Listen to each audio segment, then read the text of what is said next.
तो 1504 ये बात बताता है कि एससी या एसटी के लिए आपको रिजर्वेशन देना पड़ेगा, उसके लिए सीट को क्या करना पड़ेगा, रिजर्व करना पड़ेगा।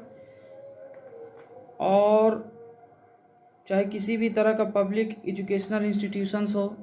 फिर 1505 में हमने बताया कि सोशली और एजुकेशनली बैकवर्ड क्लासेस यानी कि जो कि हम लोग ईबीसी या ओबीसी बोलते हैं इनको, ओबीसी को, उन्हें भी आपको प्राइवेट इंस्टीट्यूशंस में, गवर्नमेंट इंस्टीट्यूशंस में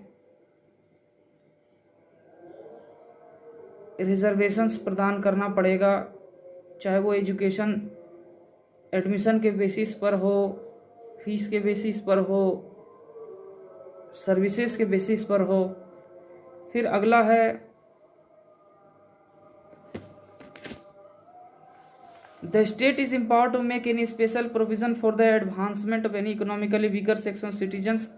Further, the state is allowed to make a provision for the reservation of up to 10% for each section in admission to educational institution, including private educational institution, whether aided or unaided, but except the minority educational institution. This reservation of up to 10% will be added to the existing reservation.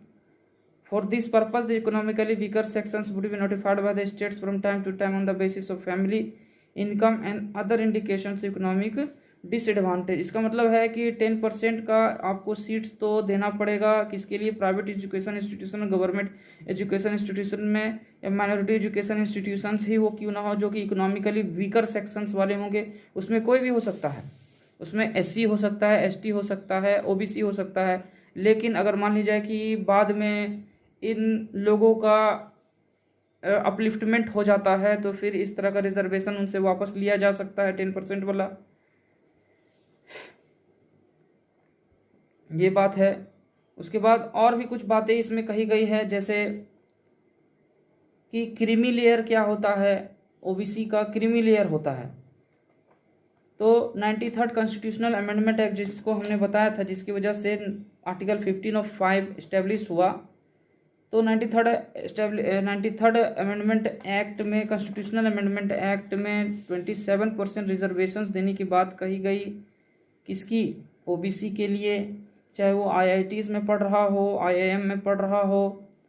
और court इस बात को direct किया central government को कि creamy layer वाले को exclude किया जाए, जैसे ओबीसी है, जब लॉ को इम्प्लीमेंट किया जाए।